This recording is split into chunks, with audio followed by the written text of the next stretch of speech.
We begin with breaking news, and you probably felt it. An earthquake hits the Inland Empire, but that quake was felt in Los Angeles and Orange County as well. Good afternoon, I'm Juan Fernandez. And I'm Amy Johnson. This is KCAL News at 4, streaming on CBS News Los Angeles. Now, that 4.1 magnitude quake was centered just about 5 miles southwest of Corona. And a lot of people are talking about what that jolt felt like. Let's go to KCAL News reporter Joy Benedict live in Corona with the very latest. Joy?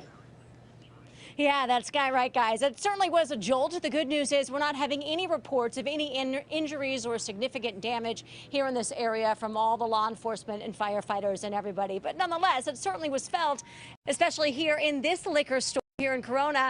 You can see a couple of bottles were knocked over that haven't been righted yet. But of course, the big jolt did do a little bit of break-in when it came to the shelf.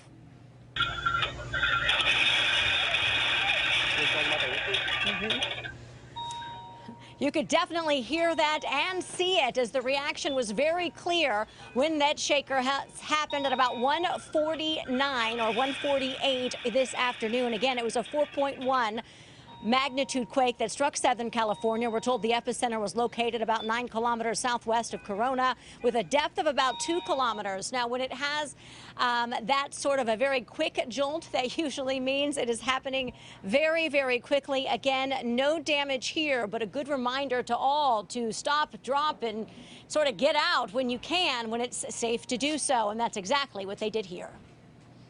All right, Joy, thanks so much. We also spoke with renowned seismologist Dr. Lucy Jones. She told us that the area has actually been shaking since yesterday with smaller quakes. So far, we haven't recorded any aftershocks, but we actually had quite a few foreshocks to the earthquake. There were about a dozen earthquakes that have been happening over the last day or two, right in the same location near Corona. Dr. Jones calls them media quakes because they do get a lot of attention but cause little or no damage. She says it's a reminder for people to stay quake ready for when the big one does hit.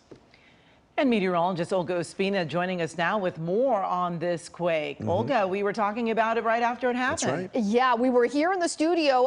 You and I did not feel it, but as we mentioned, a lot of people did, of course, in the Inland Empire and even here in the Los Angeles area. So I'm going to show you here a map of exactly where that earthquake happened. This is out in the Inland Empire, but you can see that it is also very close to Orange County. A lot of people in those areas also saw it. So near places like Anaheim, but in the immediate area, we do have places like Chino Hills into Mira Loma. This is exactly where that earthquake happened. And also important to note, not just the magnitude of the earthquake, but also the depth. So typically we do get these more shallow earthquakes. This was a shallow one, but that also does mean that we could feel it more, and we're also seeing more damage from it versus when we get those deeper earthquakes. Because those seismic waves have to travel further when we get a deep earthquake, they lose that energy along the way to the surface, resulting in us feeling it less. But this was a shallow one,